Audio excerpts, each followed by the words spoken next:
So I thank the member for the point of order, but we'll move on now, if we can, to the next item of business, which is a statement by John Swinney on the Scottish Government overview of no-deal preparations. And the Deputy First Minister will take questions at the end. I would encourage members who wish to ask a question to press their buttons now. And I call on John Swinney, the Cabinet Secretary. President Officer, this statement is being delivered just 23 days away from the possibility of a catastrophic no-deal Brexit. Scottish ministers have always been clear that Scotland did not choose to leave the European Union and that it is wrong to take us out against our will, a view shared by many across this parliamentary chamber. We have also consistently done as much as possible to achieve the least damaging Brexit outcome. This work has been and continues to be made unnecessarily difficult by the approach of the United Kingdom Government. Our offer of compromise, made in December 2016 and repeated since, has been rejected out of hand. The new proposal tabled by the Prime Minister last week is a step backwards from even those of the previous Conservative Government and appears designed to fail. The UK Government has not put forward a realistic plan to secure a deal, but instead it is part of a political tactic to shift the blame onto Ireland and the European Union as a whole. It is making demands of the EU that it knows the EU cannot accept. And we now know the UK Government wants a much more distant relationship in the long term with the European Union, a harder, more damaging Brexit, with previous commitments to remain aligned with EU regulations abandoned.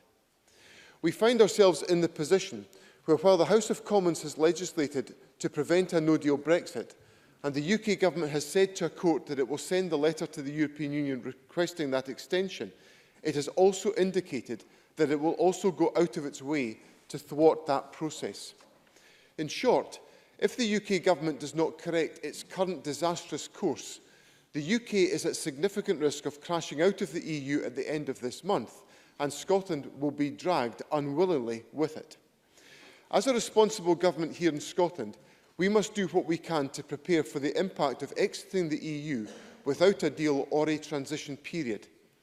That is why today the Scottish Government is publishing an overview of our assumptions and mitigation measures and the analysis that underpins our approach to handling the impacts of a no-deal EU exit.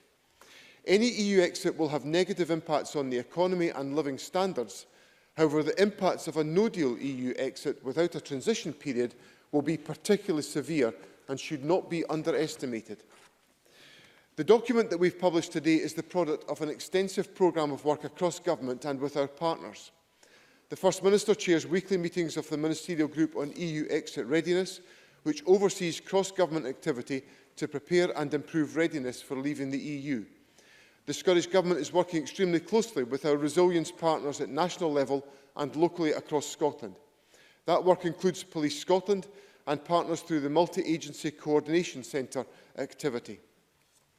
We've also been working closely with local government and the National Health Service, as well as providing advice and support to businesses, individuals and the third sector.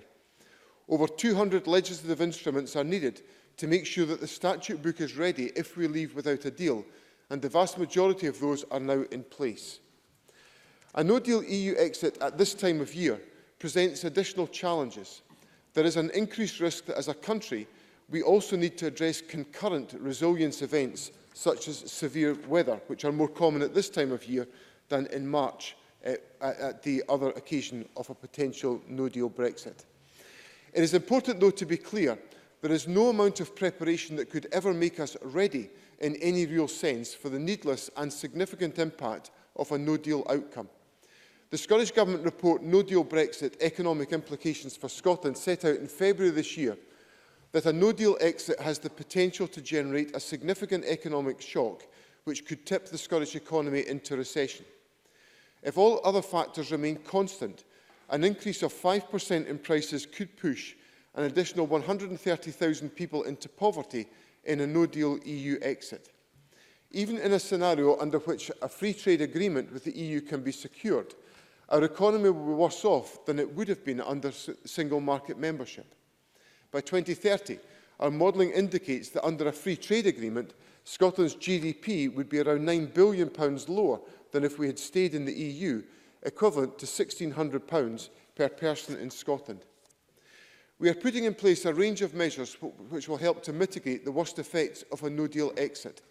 These include, in the event of increased traffic flows from Northern Ireland and Scotland, we are looking to repurpose the disused port at Stranraer to hold up to 300 HGVs to help deal with any potential disruption. Supporting our food and drink sector by helping SMEs prepare for EU exit. We have plans in place to enable suppliers and public sector caterers to operate more flexibly, and we will continue to support food suppliers with their planning. Providing online information and support on areas of concern to the public, such as the rights of EU citizens after exit. Making available £1.5 million in grants to help small and medium-sized enterprises prepare for EU exit. The Scottish Government has worked with Scottish Enterprise to reinforce the Scotland-wide Prepare for Brexit programme. This includes an information campaign, guidance website and call centre, roadshows and grants. And COSLA, the local government body, is working with a number of enterprise agencies in conjunction with the Scottish Government on how to support businesses as they prepare. Scottish communities are already under pressure. Last year, we invested over £1.4 billion to support low-income households, £100 million of which was to mitigate the worst effects of UK government welfare cuts. Tomorrow, we will be publishing an online tool and accompanying report which highlights the areas of greatest vulnerability to EU exit, whether with or without a deal, in Scotland. The analysis, the first of its kind in the UK, tracks various factors which make communities vulnerable to the impacts of exiting the European Union. As a result of this analysis, we are putting in place a plan to establish a £7 million rapid poverty mitigation fund.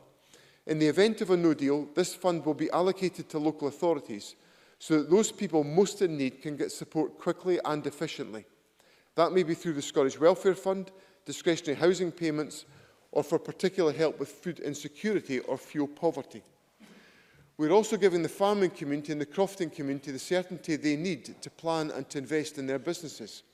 We've already paid farmers and crofters £327 million of nationally funded basic payment scheme loans on Friday of last week to support them if we leave the European Union on the 31st of October.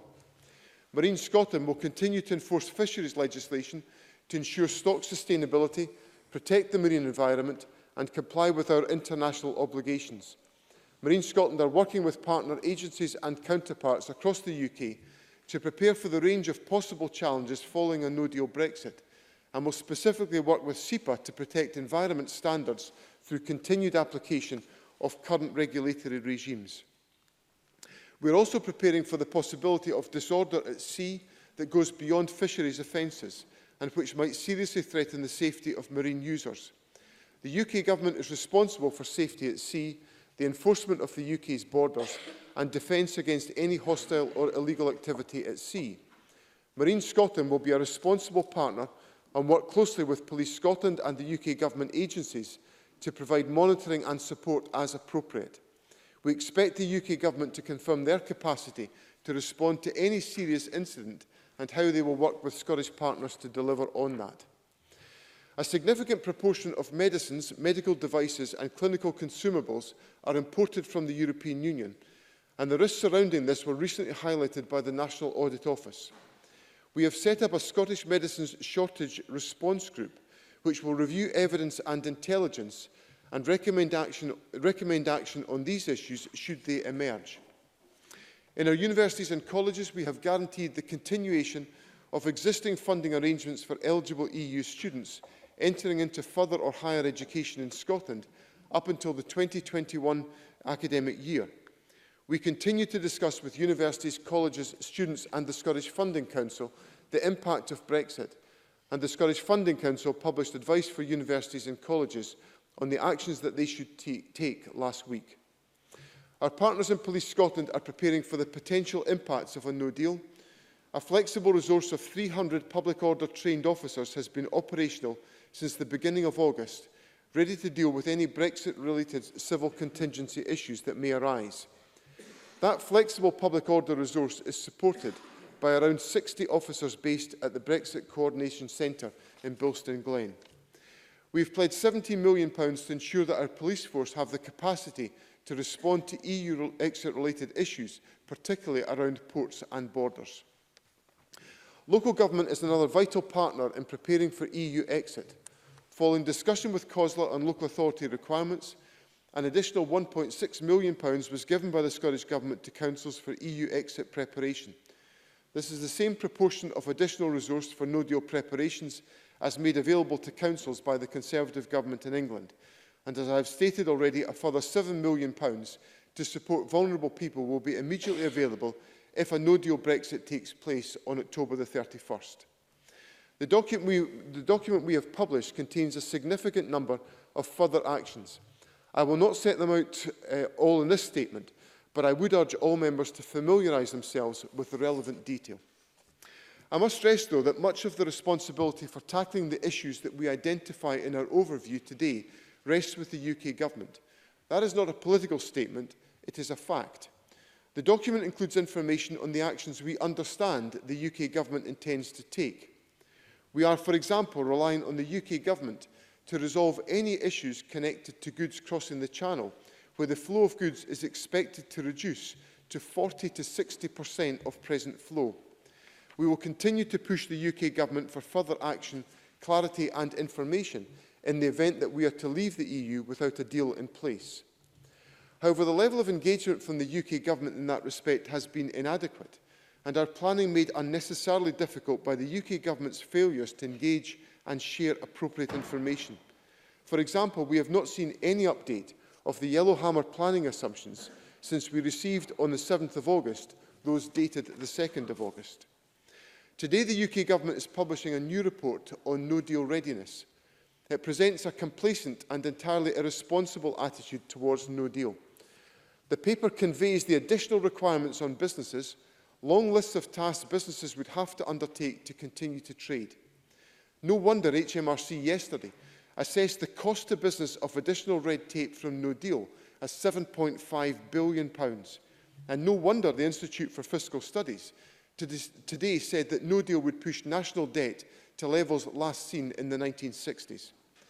There are a range of actions that we believe the UK Government must now take in order to further mitigate impacts in Scotland and across the UK. They must put in place plans to ensure that the supplies of essential imports, such as medicines and medical devices, are not disrupted due to border issues. They must also share the information we need on delays and other issues at the border. They must confirm whether arrangements will be in place that avoid additional tariff or non-tariff barriers on exports of food and drink produce with priority countries. They must continue to share data on the continuity of supply of medical supplies and radioisotopes and make sure that regulatory frameworks are in place for their continued supply. They must act to minimise as far as possible the worst effects of an economic shock. They must provide urgent clarification on future immigration policy. They must be able to guarantee financial support to local economies and communities through continued or guaranteed European funding. They must take account of the differences in the separate criminal justice systems in any no-deal planning and tackle the loss of access to key EU law enforcement tools. And they should take action now to support households to manage the increased cost of living and prevent more people falling into poverty. There are significant financial consequences of planning for and responding to a potential no-deal. Of the £98.7 million consequentials from Brexit preparation funding that we have received from the UK Government, we have now committed £98.25 million before the outcome of an EU exit is even determined. The UK Government announced further funding in August, of which Scotland will receive £40 million in consequentials in the spring. However, the costs of EU exit are expected to far exceed the consequentials we have received from the UK Government. The Finance Secretary has requested an additional £52 million from the UK Government's £1 billion operational contingency fund to help us prepare for a no-deal outcome. A portion of this is to support maritime safety and security, where it is clear to this Government that the resources of Marine Scotland, Police Scotland and the Navy will not be sufficient should there be increased activity either around fisheries or illegal activities. This is the minimum requirement for operational activity, but the real cost of a no-deal exit will massively outweigh these, and further funding will be required. Presiding Officer, I have outlined the issues we face, the range of measures that we are already taking and will take if they are required of us, and the resulting costs to the Scottish public purse. Despite the differences in view between ourselves and the UK Government, We remain committed to ensuring effective preparations are in place. However, there is only so much any government could do to tackle the worst impacts of a no-deal Brexit. To even countenance no deal as a realistic prospect has always been illogical and economically reckless. Now, under the Benn Act, it is also illegal. We therefore call on the UK Government to rule out the possibility of a no-deal exit, as is entirely within its gift to do. The UK Government should instead act to secure an extension to the Article 50 negotiating period from the EU to enable a general election. The Scottish Government would support a future vote on EU membership that includes an option to remain in the European Union. There is no doubt that a no-deal outcome would have profound consequences for jobs, investment and living standards across Scotland and the rest of the UK. The UK Government should do the responsible thing and rule it out now.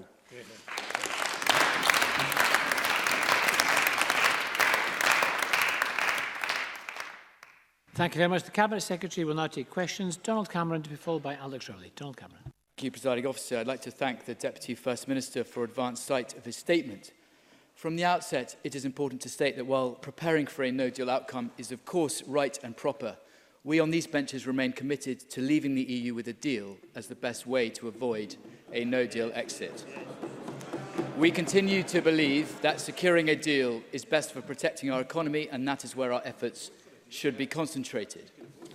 Turning to no-deal preparations, which I agree any responsible government should be undertaking, can I ask the Deputy First Minister about medical supplies, which will plainly be a matter of concern to many people across Scotland? The statement he's just given makes reference to a shortage response group and speaks about recommending actions on these issues. But can he give any further specific details about what work the Scottish Government has already carried out to enable the NHS to manage any shortages and ensure continuity of medical supplies? Cabinet Secretary. First of all, I really don't think it's that terribly credible for Donald Cameron to say to me that leaving with a deal remains the position of the Conservative Party, either north or south of the border, given the fact that the Prime Minister has constructed a proposition which I think to any reasonable-minded person would look like a proposition designed to fail because it cannot be agreed by the European Union. And then, secondly, because it has now been made expressly clear by Mr Cameron's interim leader in Scotland that the Conservative Party in Scotland would countenance and accept the leaving of the European Union without a deal to enable Brexit to happen. That is a complete volte-face on the Conservative position in Scotland, and it ignores the democratic wishes of the people of Scotland, which the people of Scotland will not forget about the Conservative Party. Indeed. Now, on his substantive question about medical supplies, there has been extensive dialogue between the Cabinet Secretary for Health and the National Health Service in Scotland with many of our suppliers within the medical supply community to enable, first of all, stockpiling of supplies to provide reassurance in the short term. We anticipate that there are, and there has been dialogue with the UK Government on this question as well, we anticipate there are 6 weeks of supplies available as a consequence of stockpiling. But obviously the information I've conveyed to Parliament today of the potential disruption to supply routes casts doubt on whether or not we would be able to sustain that type of position in the medium term. So the purpose of the shortage group is to make sure that we have intelligence and information available to us at the earliest possible opportunity so that we can take the practical action in dialogue with suppliers and with the United Kingdom Government to make sure that we have all medical supplies in place that members of the public will want to be assured about. Because Mr Cameron is correct. This is an issue that will cause unease to members of the public. That's why we want to avoid a no-deal Brexit at any cost. Alex Rowley, to be followed by Bruce Crawford. Presiding Officer, I would also first thank the Deputy First Minister for early sight of the statement. This statement reaffirms the severe and unnecessary harms that would result from a no-deal Brexit. And I think we can agree who would be held responsible for bringing about such grim consequences, the Tories, including those sitting in this chamber. It has been utterly disingenuous for Tory MPs and MSPs to tell us that they are seeking to agree a deal with the EU when all they have put forward is unworkable solutions. The scale of planning laid out by the Scottish Government today is welcome. However, it is based on a no-deal Brexit going ahead. Given measures have been put in place by the UK Parliament to try and avoid a no-deal, namely the Ben Bill, what is the Scottish Government's most up-to-date legal advice on the scope for a no-deal going ahead? And finally, does the Deputy First Minister agree that the best way to avoid the disastrous outcomes of a no-deal is to bring the country together and get rid of a reckless Tory government and a reckless Prime Minister at Westminster and allow the people to decide between a credible deal and remain? Deputy First Minister. President Officer, let me agree with Mr Rowley that a no-deal Brexit represents the inflicting of unnecessary harm on individuals in Scotland, and I know Mr Rowley's long-standing, if not lifelong commitment to tackling the issues of poverty in the communities that he represents, and it would be those self-same people that would suffer most acutely as a consequence of a no-deal Brexit. I agree with him that the measures undertaken by the United Kingdom Parliament through the Ben Act should provide the necessary legal protection, and the judgment, Mr Rowley will forgive me if I am not permitted to talk about legal advice, but I will reflect on legal issues of which have been discussed recently. And in Lord Pentland's judgment yesterday in the Court of Session, Lord Pentland, if I can summarise his judgment, made it very clear that, in his view, the Ben Act provided a legal obligation to avoid a no-deal Brexit, and that the Prime Minister had given assurances of the status that he needs to give to the court to assure the court of the good faith in implementing the Ben Act. I do, however, read press reports which suggest that some other person speaking on behalf of the Prime Minister suggests that there are ways round this and there are ways to avoid this. So I think when we're dealing with these matters, which affect fundamentally questions of the integrity of the office of the Prime Minister should act within the law and follow the Ben Act. And that would give us all a great deal more reassurance about the conduct we could expect from the Prime Minister. Now, I agree that we should take every step to avoid a no-deal Brexit. I've set out the measures in here where the government is acting to respond to those circumstances.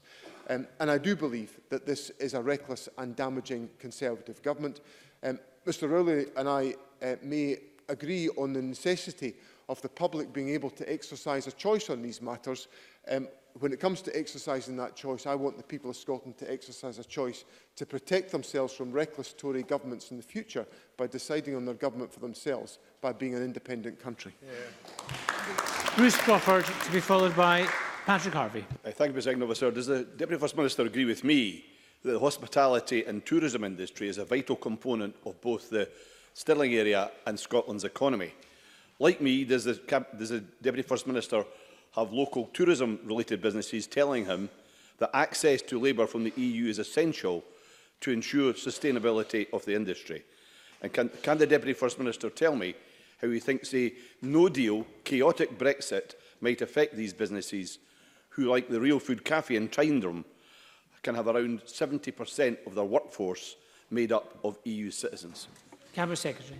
Presiding Officer, I have to say to Mr Crawford that my heart sank when I saw at the Conservative conference last week the joy expressed about the ending of free movement of individuals by the Home Secretary. I found it chilling and stomach-churning to see that, because we need to encourage migration into our country. It makes us a better society and it boosts our population, and I agree with Mr Crawford, our tourism businesses rely substantially on many people who have chosen to come to this country and make their future here, I represent many of these people as well. I represent these businesses, and the Real Food Cafe in Tynesholm that Mr Crawford referred to is one example of a business that has substantially prospered because of the contribution of individuals that have come from other countries to be based in this country.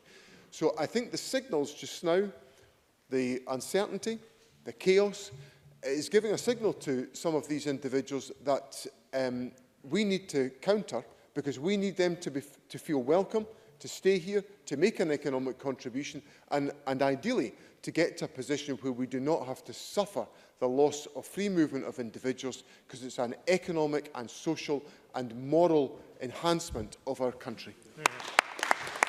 Patrick Harvey, to be followed by Emma Harper. Thank you. I also thank the Cabinet Secretary for the advanced copy of the statement. And in similar vein to the previous question, I would like to ask about EU citizens who are already here, whose lives have been subject to such uncertainty and anxiety, and I think, frankly, whose valuable contribution to our society has been demeaned by the UK government and those seeking to end freedom of movement.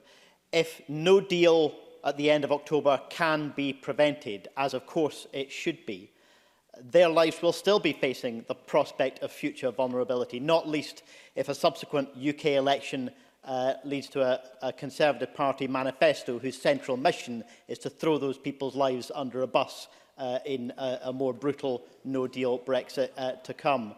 Can the Cabinet Secretary tell us what the Scottish Government is doing, not only to give information to EU citizens living in Scotland, but to identify their support needs? Because surely the impact of this current situation on their emotional and mental well-being is surely up there with anything that the brutal anti-immigrant hostile environment has inflicted on anyone. Deputy First Minister. Mr Harvey raises a very serious issue, and I agree fundamentally with the concerns that he has expressed about how the individuals that have chosen to come to live in our country must be feeling in all of this uncertainty, and the impact on their well-being is an issue of great concern to the Scottish Government. Mr Harvey will be aware that back in April, the Scottish Government launched our Stay in Scotland campaign, which was expressly targeted at those individuals to do a number of things, to encourage them to stay, but also to let them know that they're welcome, and that the government welcomes them. And I know, I see Mr Ruskell sitting beside Mr Harvey. I know that he and Mr Crawford have cooperated on events locally in the Stirling area to encourage and get a message out to EU migrants. I've undertaken meetings of that type in my own constituency with my parliamentary colleague Pete Wishart, to make it clear that individuals who have come from other countries are welcome here. We have also corresponded as ministers. The Health Secretary has, for example, written to members of staff within the health and social care sector who are from other countries to reassure them of the importance that we attach to the message. So a combination of these measures, I hope, will help to give a signal to those individuals that they are welcome. They have to still navigate their way through the settled status scheme.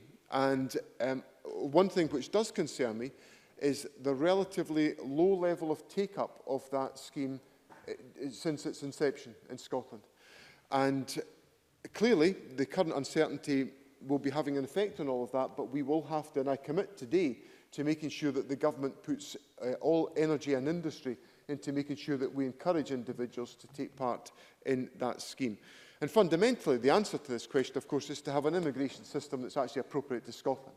And the immigration system that's been talked about by the Home Secretary is frankly hopeless and counterproductive for Scotland, and we want to have nothing to do with it. Emma Harper, to be followed by Alice Cole-Hamilton. Thank you. The Cabinet Secretary has responded to a question about medical supplies. Many anti-seizure medicines and insulin, which is required to be refrigerated, has a short shelf life and isn't made in the UK, and I register my interest as a person with type 1 diabetes. Can the Cabinet Secretary clarify that the Scottish Government is doing everything it can to support those people in need of vital, life-saving medicines as Scotland is forced to leave the European Union? Deputy First Minister. These, the medicines of the type that referred to by Emma Harper are part of the what's defined as Category 1 goods, which will have priority in transportation across the short straits at Dover, where, as I said in my statement, we expect, or the United Kingdom Government expects, capacity to be 40 to 60% of existing capacity. So obviously, in a situation where capacity is diminished, greater priority will be given to essential medical supplies that fall into the Category 1 condition. And so I hope that is some assurance to Emma Harper. But we shouldn't easily dismiss that loss of transportation capacity, because there will be an effect on items that many individuals in our society believe to be essential. And once a prioritisation exercise is undertaken, not all of the essential goods that people would expect to see in our country will be able to reach here. Although I do assure her that the work that we take forward on under the medicine shortage analysis within the Scottish Government will identify any concerns about the issues that have been raised by Emma Harper, and the Government will do all that it can to address those issues in dialogue with the UK Government and suppliers. Alice Cole-Hamilton, to be followed by Stuart McMillan. Thank you, Presiding Officer. There is no Brexit deal that is better than the deal that we already enjoy as members of the European Union. No deal will be devastating to all the people across the whole of the United Kingdom. We must do all that we can to stop it. Can the Deputy First Minister tell me the extent to which no deal planning has led to the deprioritisation of other government activity, how much government effort is being consumed, and what areas of other government activity have suffered because of these preparations? First Minister. The Government is obviously having to redeploy resources to take account of the planning that has been required in this respect. The staff numbers are a developing number of staff being allocated to these priorities as we get closer to the possibility of a no-deal Brexit. And the finance and costs involved in that are recounted in the paper that I have published today. But these are a significant financial undertaking the Government is having to provide for, and require us to make constant decisions on a daily basis about what work can be taken forward to support these efforts. So that is monitored on a regular basis by the Permanent Secretary. She takes operational decisions in that respect to ensure that all of the needs of Government can be met as a consequence of taking all steps we can to deal with a no-deal Brexit.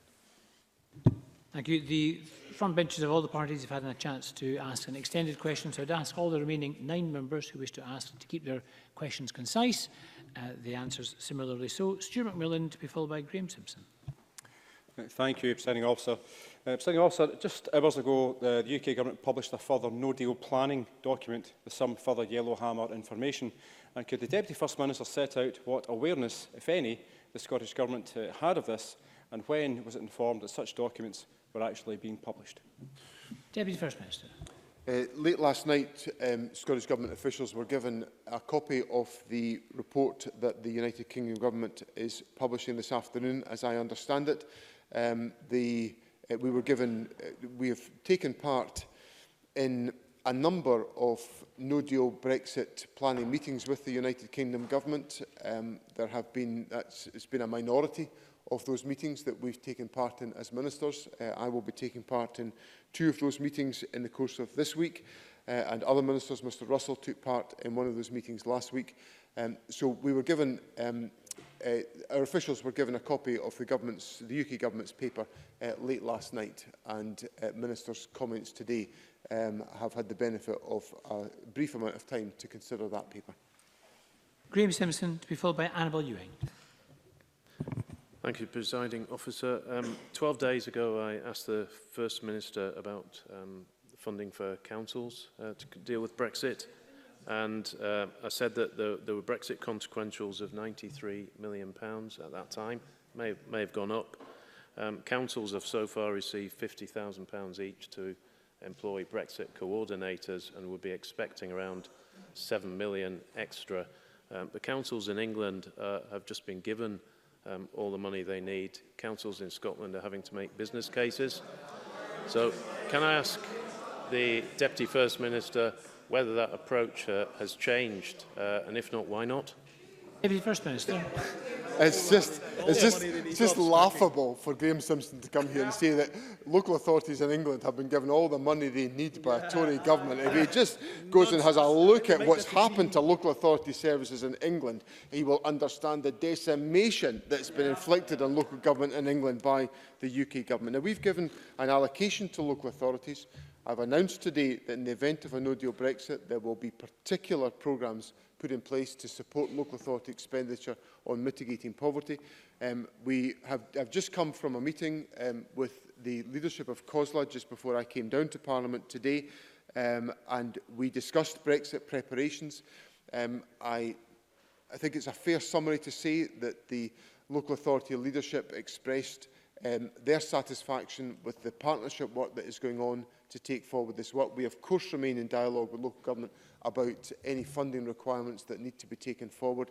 And I assure Mr Simpson that we've got all of those discussions being undertaken on a regular basis, either by myself, Mr Russell or Aileen Campbell, who takes forward these issues. Annabel Ewing, to be followed by Claire Baker. Officer, can the Deputy First Minister confirm if the Scottish Government is having to cover the costs of a no-deal Brexit for Police Scotland, and if so, how much that is? And does the Deputy First Minister agree with me that we in Scotland should not have to pick up the tab for the Tories' Brexit mess? Deputy First Minister.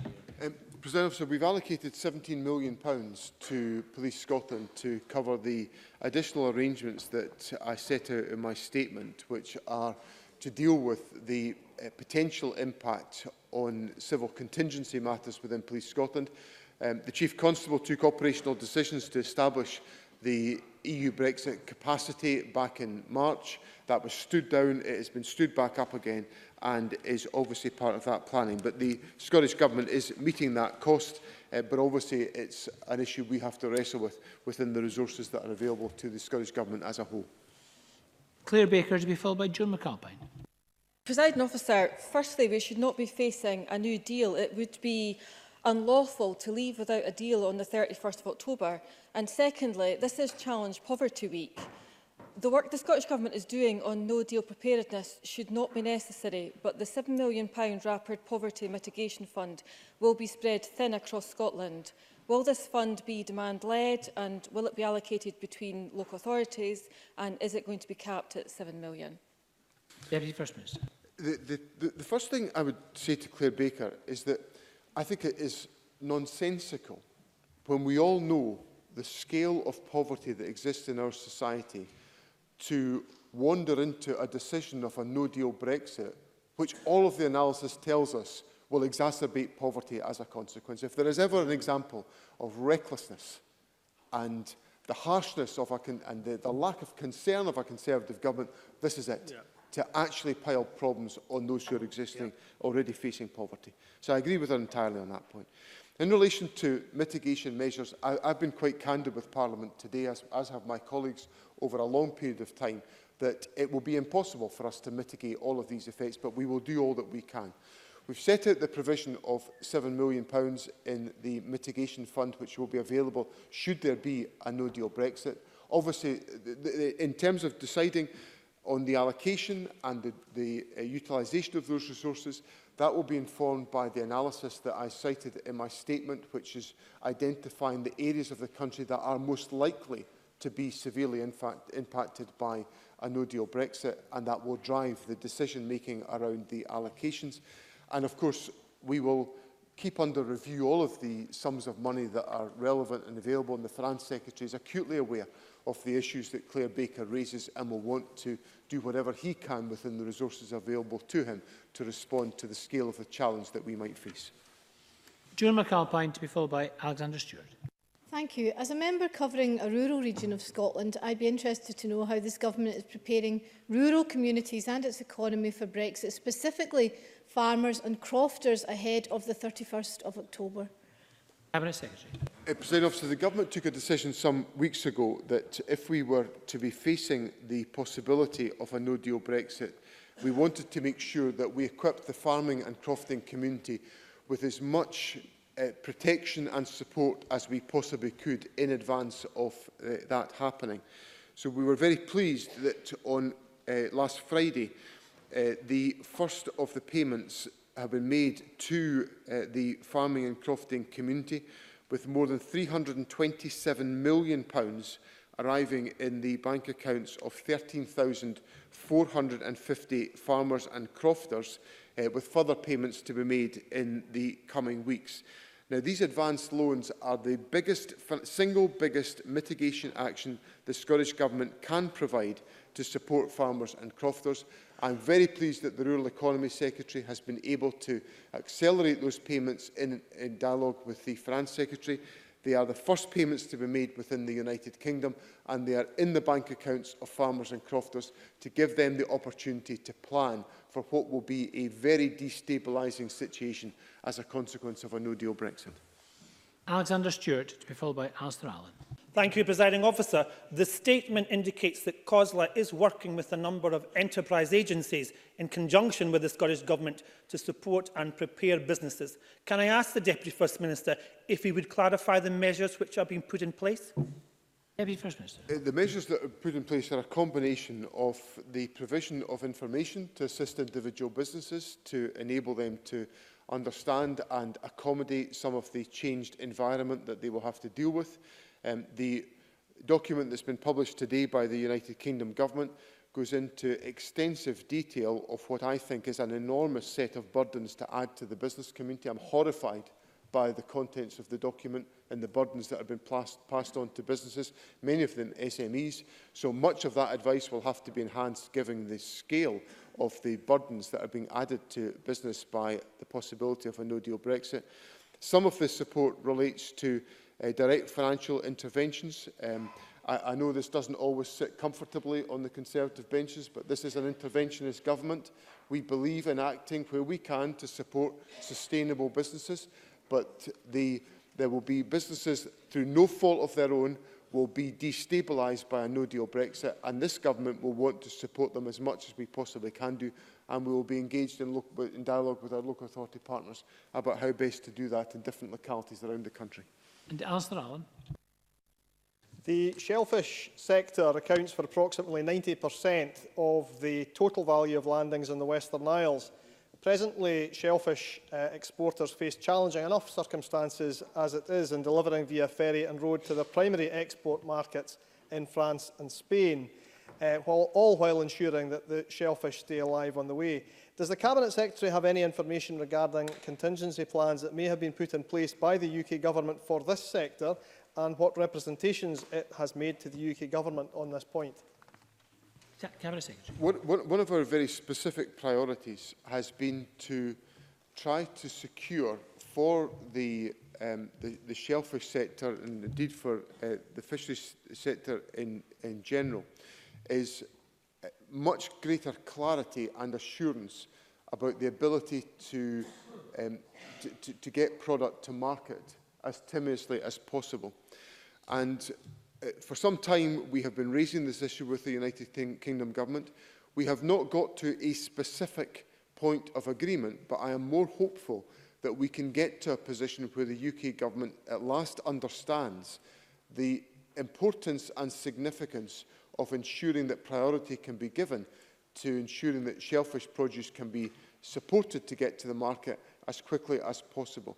Now, we will obviously keep the sector informed of dialogue as it continues, but I assure Dr Allen that the Scottish Government, in all of our representations to the UK Government, is trying to secure that type of access to the market and to transportation arrangements that will enable his constituents who do valuable and dangerous work to be able to reap the rewards of the activity in which they are involved.